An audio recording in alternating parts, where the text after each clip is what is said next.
Welcome back to another thrilling episode of It's True, where we delve into mysteries that blur the line between reality and the unthinkable. Today we uncover a chilling tale involving a seasoned FBI agent, a long-running murder spree, and a truth so terrifying it could only be described as monstrous. Sit back and brace yourself, because this story is killer. Our story begins with FBI Special Agent Michael Rhodes, a man who'd seen it all. Having spent over a decade working cases of murder, terror, and organized crime in New York City, Rhodes was due for a change. His work had been grueling. Cases that involved gruesome crime scenes, missing people who never returned, and the kind of evil that wormed its way into your dreams. At night, he'd wake up drenched in sweat, gasping after reliving another horrific scene from his past assignments. The nightmares weren't new, but they were getting worse. Every time he closed his eyes, he'd see the faces of victims, unsolved cases, and the horrors he'd encountered.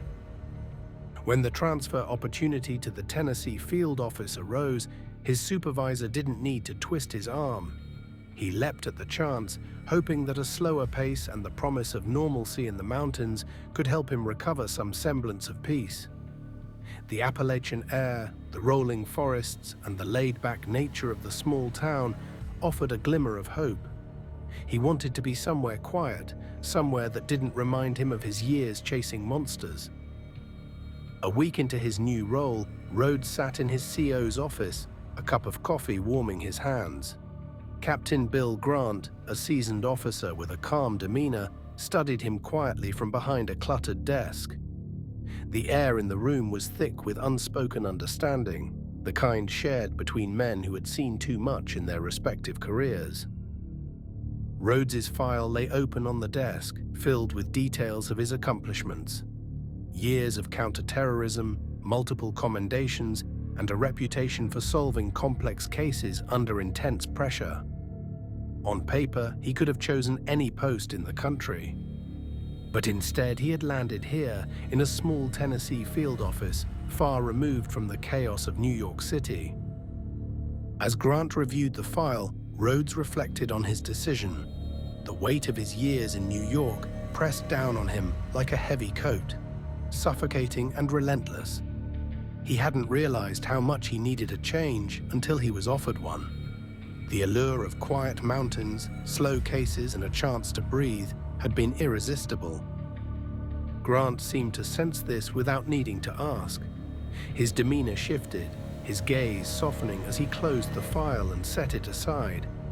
He didn't need an explanation. The exhaustion etched into Rhodes's face was enough. Here, life moved at a different pace. Things were quieter, but there were still moments of excitement, just not the kind that consumed your soul. For the first time in years, Rhodes felt a glimmer of hope that he could reclaim a sense of normalcy.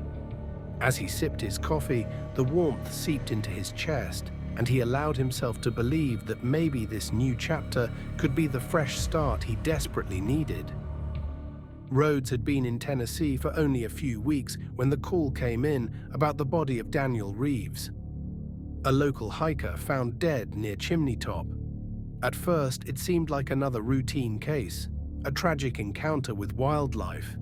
But when Rhodes examined the coroner's report, his instincts kicked into overdrive. The wounds were inconsistent with a typical animal attack. Some gashes were jagged and brutal, while others were clean, precise, and surgical. The autopsy revealed that Reeves had bled out before the scavenging animals arrived, suggesting the attack had human involvement. What seemed like a tragic accident was beginning to look more like murder. Determined to uncover the truth, Rhodes dove deep into the case files. He retraced Reeves's last steps, interviewed his family and friends, and spoke with locals who had seen him on the trail. But the more he searched, the more he realized that the answers wouldn't come from Reeves's case alone. As Rhodes combed through old files, a disturbing pattern began to emerge. Over the past 30 years, there had been a series of unsolved murders in the region, all of them hikers or campers found mutilated in remote areas. Each case had been ruled an animal attack, and each case had eventually gone cold. But the wounds on the victims told a different story. The earlier cases were sloppier, with signs of struggle and obvious human involvement. The more recent ones, like Reeves's, were cleaner. The killer had evolved, perfected his method, and hidden behind the camouflage of the wilderness. Rhodes wasn't the type to rely on reports and assumptions alone. He spent days methodically going back to re-interview surviving witnesses, family members, and anyone else still connected to the cases. He combed through local towns, knocking on doors, asking questions that had either been forgotten or ignored by previous investigators. In one instance, he visited the daughter of a victim from a 1995 case involving the death of Susan Bell. She remembered her mother mentioning strange footprints in the area before her disappearance, footprints that weren't in any of the original reports. Another witness, a retired park ranger, recalled seeing a man matching the description of a drifter near a hiking trail just days before another victim was found, but he had never been formally interviewed. Rhodes meticulously compared these testimonies with the official reports and quickly realized they didn't align. Details had been lost, inconsistencies overlooked. Every interview seemed to uncover a thread that, when pulled, unraveled the story the official reports had painted. As he pieced the fragments together, Rhodes realized this wasn't a coincidence. It was a pattern. The killer had been perfecting his methods over time, but the early mistakes had left behind a trail of overlooked evidence. This painstaking groundwork eventually led him to one name. Several of the cold cases had one common thread: a drifter, an older man with no known fixed address. Locals described him as friendly but reserved.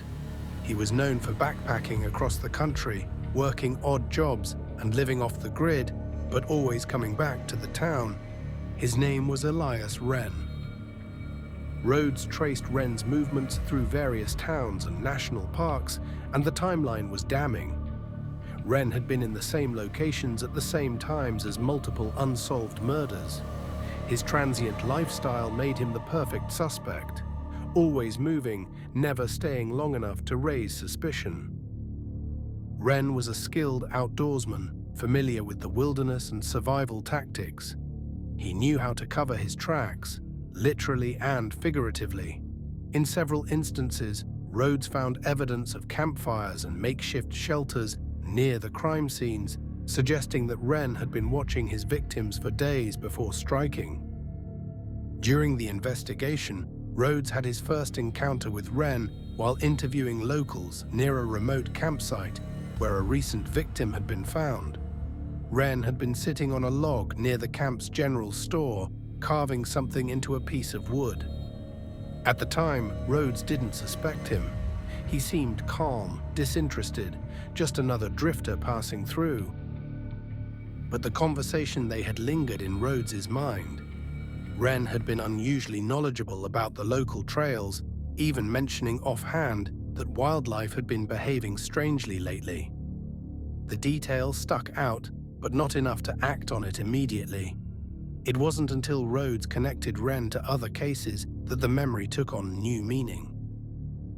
Confident he was closing in on a serial killer who had eluded law enforcement for decades, Rhodes prepared to make an arrest.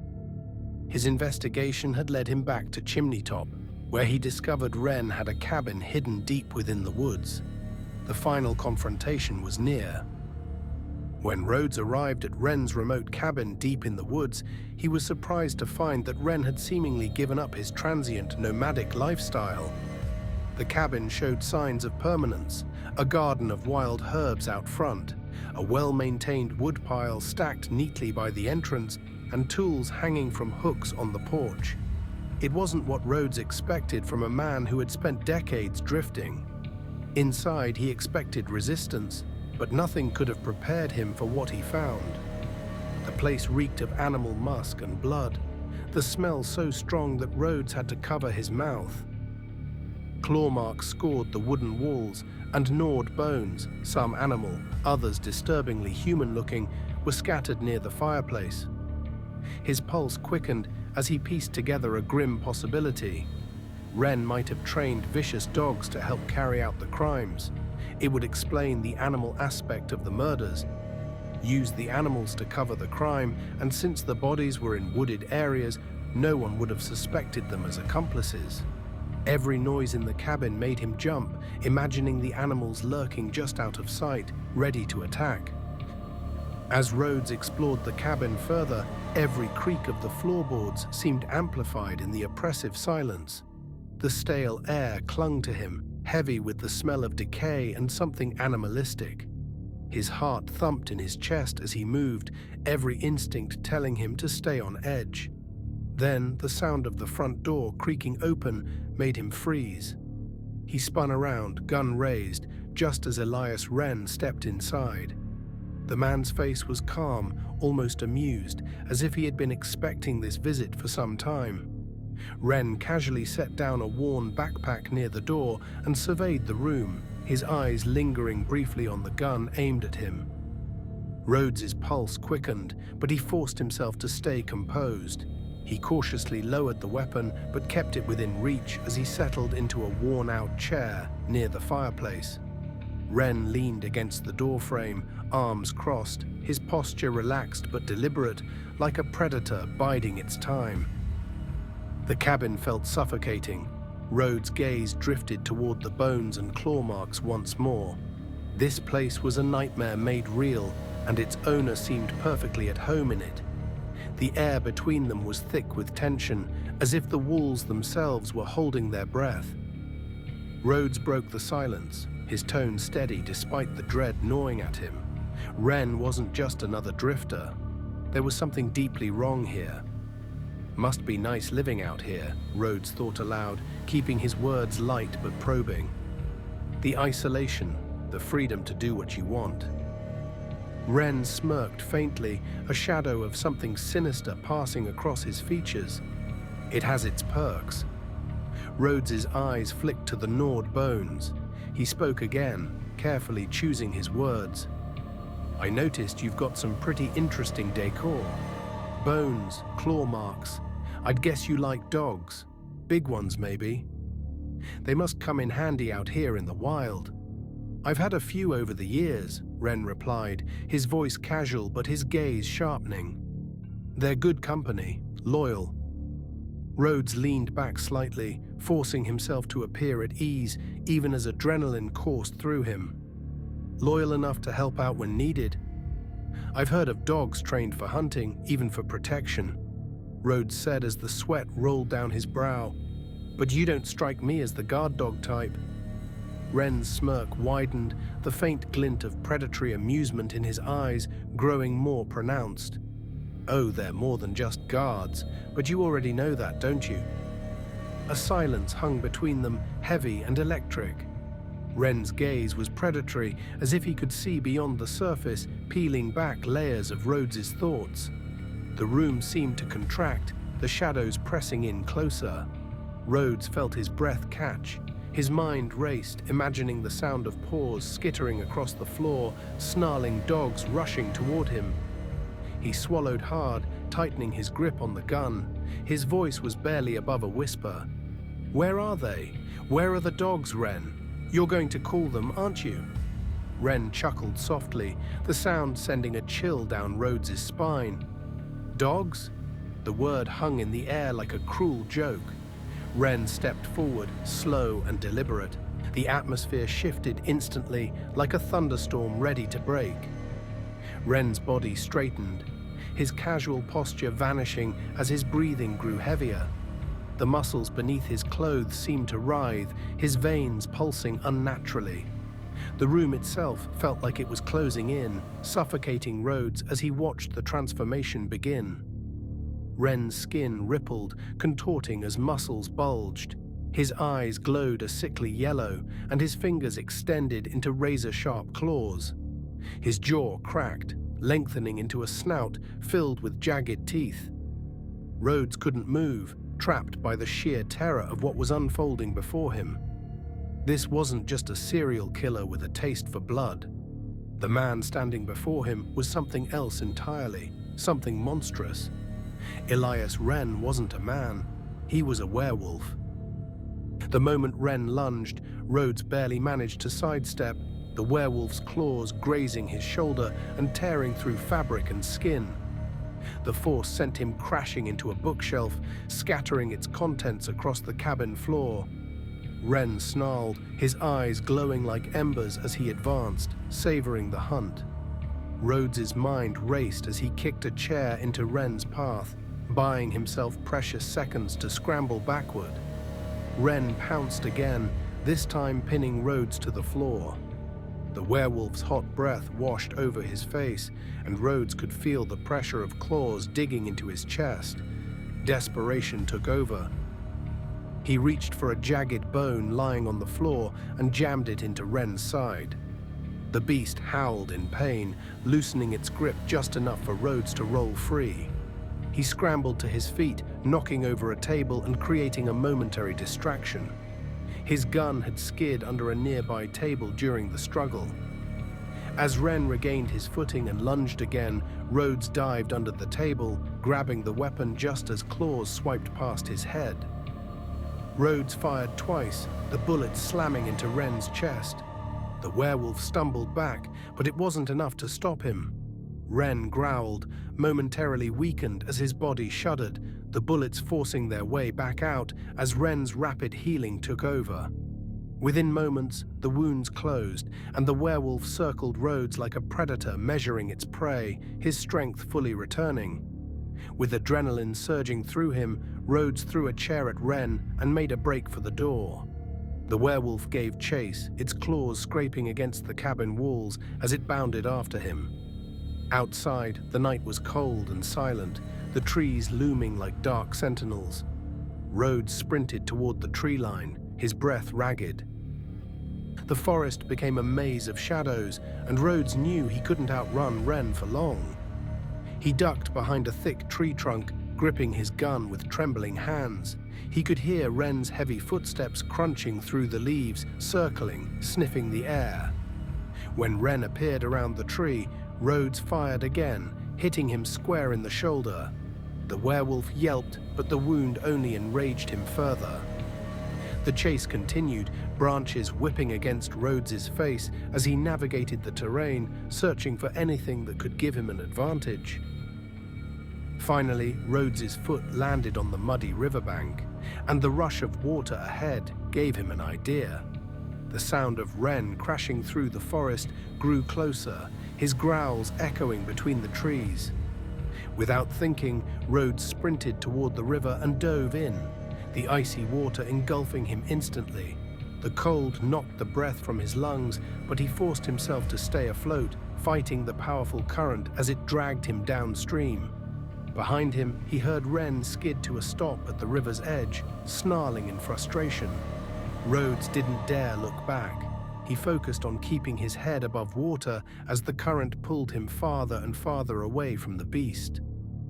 After what felt like an eternity, the river slowed and Rhodes managed to grab hold of an overhanging branch.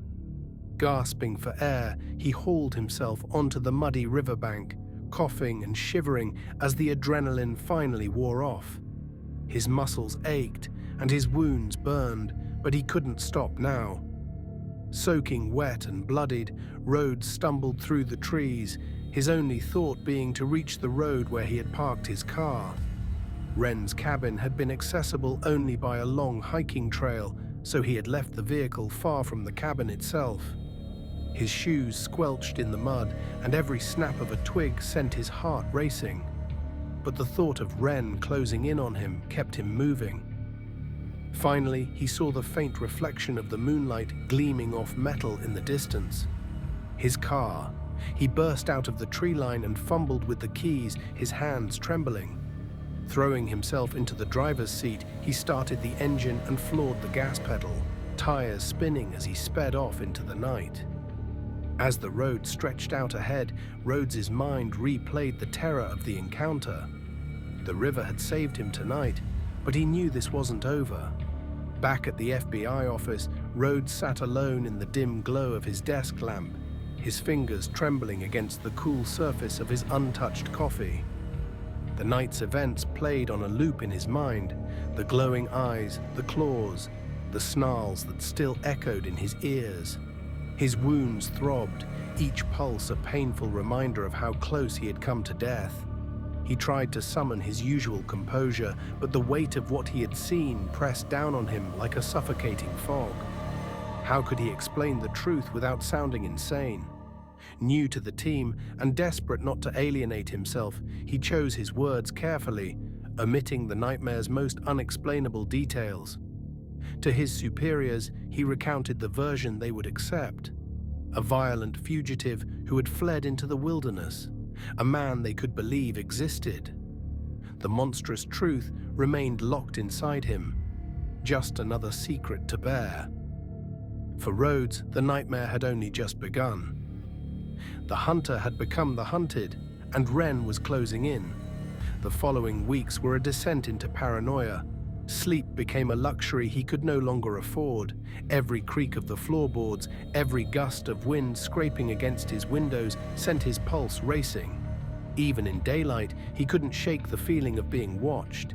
He lived on the edge of a knife, waiting for the inevitable. The first encounter came without warning. Late one night, as he drove along a winding, deserted mountain road, the chill of isolation settled in his chest. The headlights illuminated nothing but the twisting path ahead and the shadowy woods on either side. But in the rearview mirror, a pair of glowing yellow eyes appeared, keeping pace with his car. His breath hitched. He pressed harder on the gas, but the eyes followed, closing the distance with unnatural ease.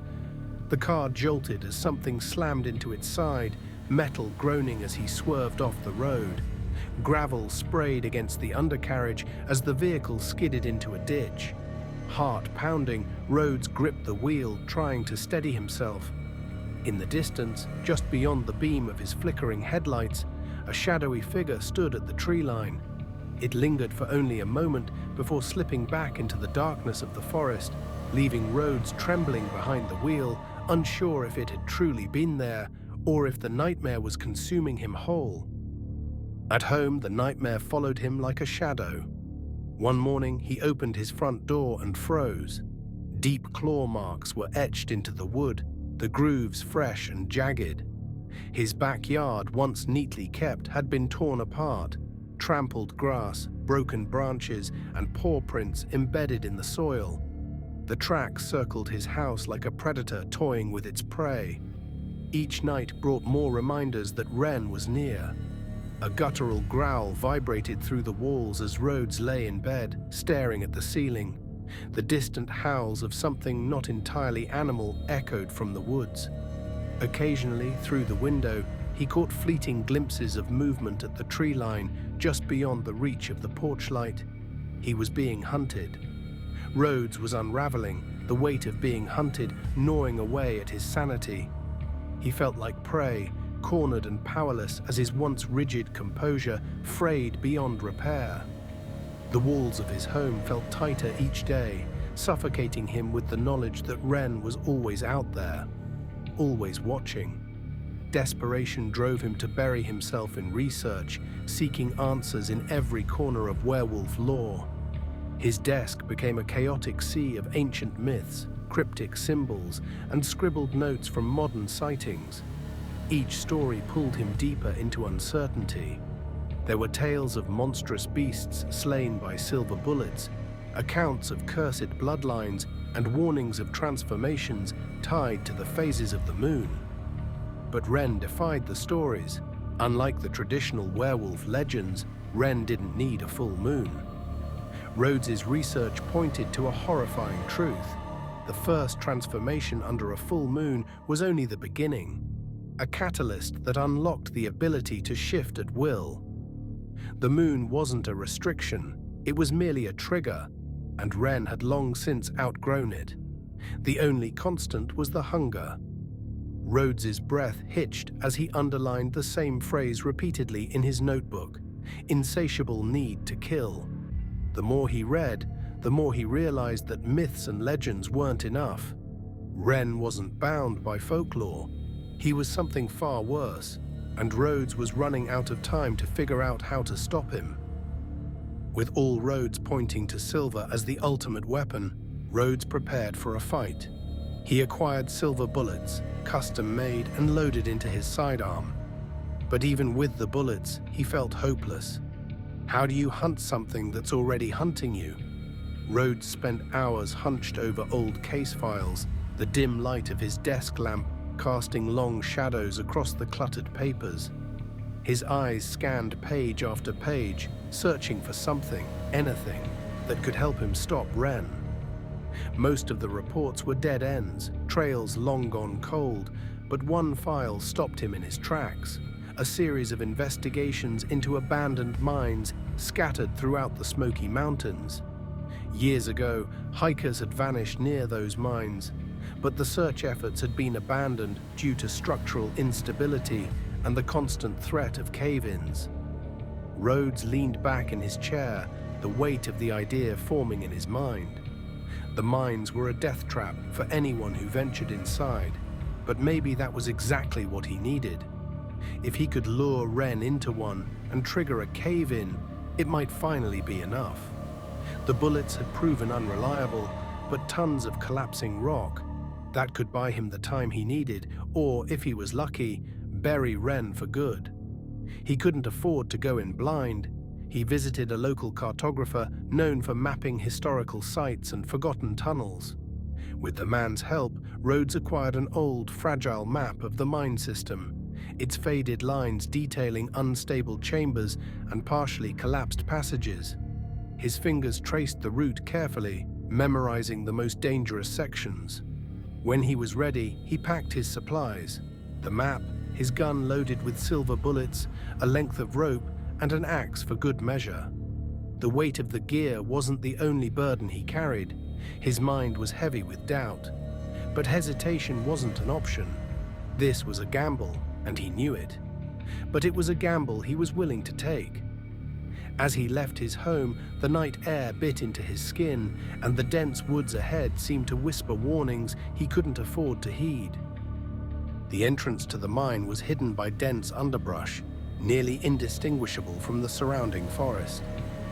Twisted branches hung low and tangled vines clung to the rocks like veins feeding into the mountain's heart. Rhodes pushed through the brush, the cool night air fading as he stood before the yawning mouth of the cave. The opening was dark, uninviting, and wide enough to swallow him whole. He adjusted his flashlight, its narrow beam piercing the inky blackness inside. Shadows stretched and twisted along the damp, crumbling walls as he stepped into the mine. The air shifted, growing colder with each step, carrying the stale scent of earth and decay.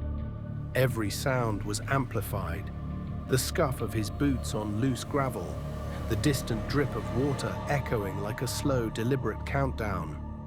Moving quickly but carefully, Rhodes followed the path laid out on the faded map clutched in his hand. Rusted mining equipment lay abandoned along the tunnel, broken rails crisscrossing the ground like forgotten scars. Wooden support beams groaned under the weight of the mountain, the creaks sounding too much like whispers. His breath misted in front of him as he reached the chamber he had chosen, the perfect trap. The narrow section of the tunnel was supported by rotting beams, their wood brittle and splintered. He shone the flashlight along the ceiling, imagining the tons of rock and dirt above, waiting for just the right moment to collapse. Kneeling on the ground, Rhodes set to work. His hands worked quickly, tying the rope around the central support beam and securing the other end to a makeshift trigger mechanism he had rigged using an old rusted winch. His fingers trembled as he tested the tension. One pull would be enough to bring the entire section down. Enough to bury Wren, or so he hoped. He was tightening the final knot when the faint sound of footsteps echoed from deeper within the mine. He froze. The footsteps were deliberate, the soft crunch of gravel growing louder as they approached. The hairs on the back of his neck stood on end. Slowly, Rhodes turned off the flashlight, plunging the tunnel into suffocating darkness. Wren was here, and Rhodes wasn't sure if the trap would be enough to save him. Rhodes pressed his back against the cold, damp stone wall, the chill seeping through his jacket and into his skin. His breath hitched, and he forced himself to hold it as the sound of Ren's movements echoed through the tunnel. Each footstep was a deliberate warning, slow but closing in. A low, guttural growl rolled through the mine, vibrating through the stone and into Rhodes's chest like the distant rumble of thunder before a storm. His fingers tightened around the grip of his gun, slick with sweat. The weight of it felt comforting, but only barely. Then he saw them. Ren's glowing yellow eyes, twin orbs of predatory light reflecting the faint glow from the tunnel entrance. They blinked once, and Rhodes's breath caught. Ren's monstrous silhouette emerged from the darkness, his massive frame filling the narrow passage. Ragged, heavy breaths punctuated the silence, each exhale a growl waiting to erupt. Rhodes's heart pounded in his chest like a drumbeat of impending doom. "Come on," he whispered to himself, as if willing his courage not to fail. Ren sniffed the air, his head tilting slightly as the beast caught Rhodes's scent. The snarl that followed was deafening, a sound that seemed to shake the very walls around them. Then Ren charged. The scraping of claws against the stone floor sounded like nails on a chalkboard, tearing through Rhodes's resolve. The ground trembled beneath him as the werewolf barreled forward, each step bringing him closer, faster, deadlier. Rhodes had seconds to react, but he knew this was the moment everything would come down to. Rhodes fired the first shot, the silver bullet ripping into Ren's shoulder. The werewolf staggered, snarling in pain, but the wound only seemed to enrage him. Another shot struck his chest, the impact driving him back momentarily, but Ren's momentum was relentless. His glowing eyes burned with rage as he charged, closing the distance between them with terrifying speed. Blood soaked the back of Rhodes's shirt as he turned and sprinted deeper into the chamber, the pain of his injuries threatening to slow him down. He could hear Ren's heavy footsteps behind him, claws scraping against the stone floor. Each step felt closer, like death itself breathing down his neck. Gritting his teeth, he stumbled forward and reached the winch. With one last surge of strength, he grabbed the rope and yanked with everything he had. The old wooden beams groaned, their brittle support splintering under the tension. A deep, hollow crack echoed through the chamber as dust and debris rained down from above. The mountain itself seemed to groan in protest, the weight of centuries shifting as the ceiling began to collapse. Ren roared, a sound so primal it sent vibrations through the floor beneath Rhodes's feet. The werewolf leapt forward, claws outstretched, but the ground gave way before he could reach his prey. Rocks and dirt cascaded like an avalanche, burying Ren in a deafening roar of destruction. Rhodes dove to the side, his body hitting the ground hard. Pain shot through his ribs as he rolled, narrowly avoiding the collapsing debris. Dust choked the air, clinging to his skin and filling his lungs as he coughed violently. Then silence. The chaos faded, leaving only the sound of Rhodes's ragged breathing and the faint echoes of settling rubble. He lay there gasping, his body trembling from exhaustion and pain.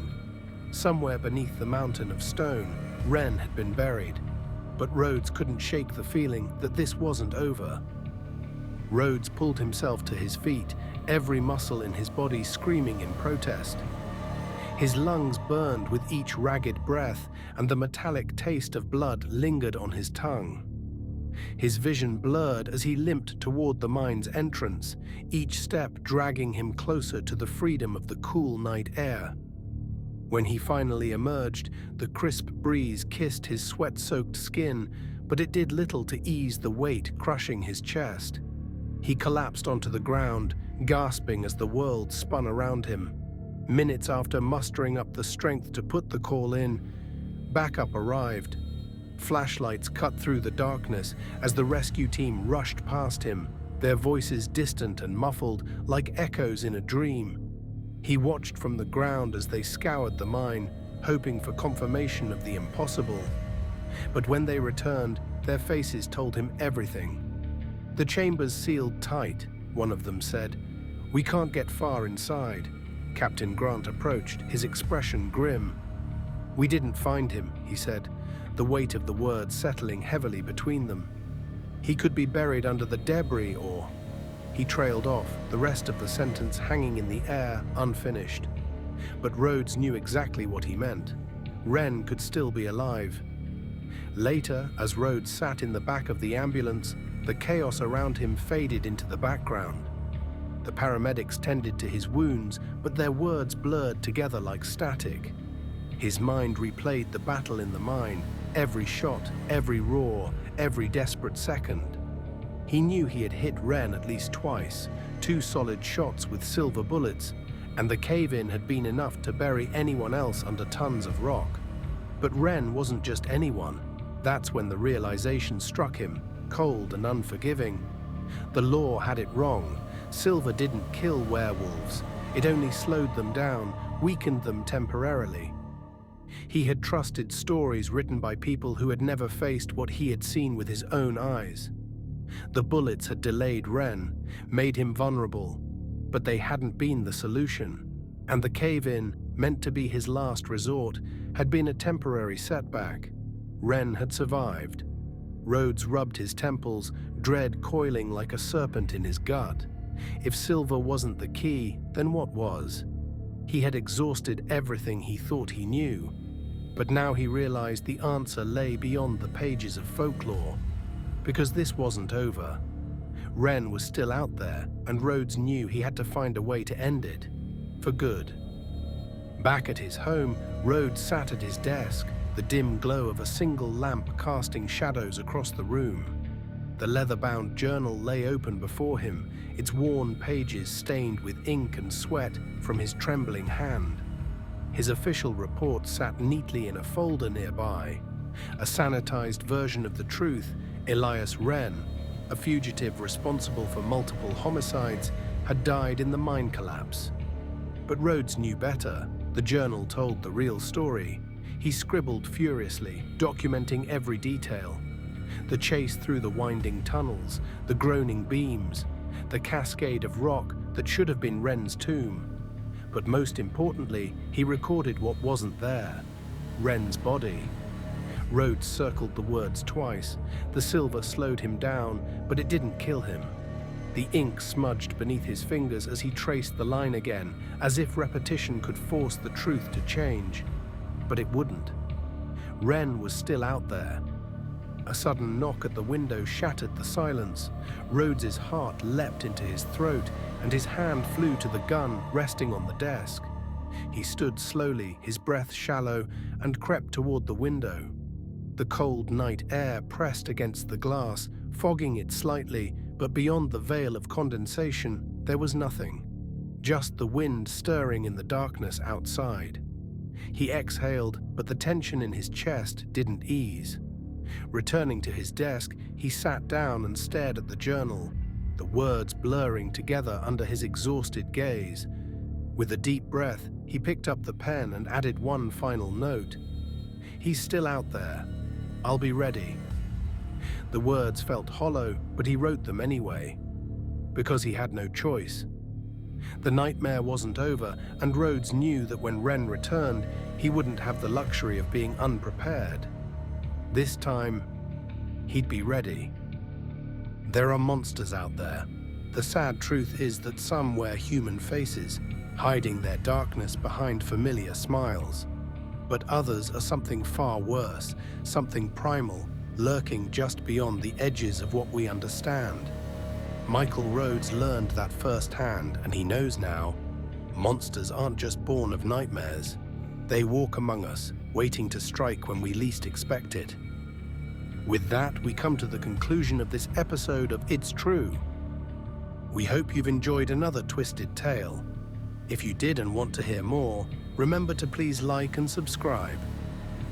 Every week we drop shorts of demonic and unexplained creations, and each week we bring you another episode of It's True. Until then, I'm the Truth Seeker, signing off. And remember, it's true, if you believe it.